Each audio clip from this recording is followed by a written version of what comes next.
Ramdam na rito sa Metro Manila ang lamig na dala ng hangin amihan o ng northeast monsoon. Kaninang alas 2 po ng madaling araw na itala po ang lamig na 25.4 degrees Celsius sa temperatura sa Quezon City ayon po yan sa Pag-asa. 16.6 po o 21.6 degrees Celsius naman po sa Tanay, 22.9 degrees Celsius po sa Tuguegarao, Cagayan, 23.2 sa Basco, Batanes at dito po sa Quezon City ay nitala po ang lamig na 25.4 degrees Celsius. At dahil din po sa amihan, mga kapuso ay maalon ngayon sa silangang baybayin ng Cagayan, kasama po dyan ang Babuyan Islands, kaya delikado pong pumalaot ang maliliit na sasakyang pandagat. At dito naman sa Metro Manila ay posibleng umulan ulit dahil pa rin po sa amihan. Gayon na rin po sa Batanes, Ilocos Region, malaking bahagi rin po ng Central Luzon. Ayon po yan lahat sa Pag-asa. Ingat po tayong lahat. Ako po si Andrew Pertiera.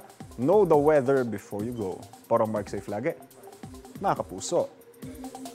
Kapuso, huwag magpapahuli sa latest news and updates. Mag-iuna ka sa balita at mag-subscribe sa YouTube channel ng GMA Integrated News.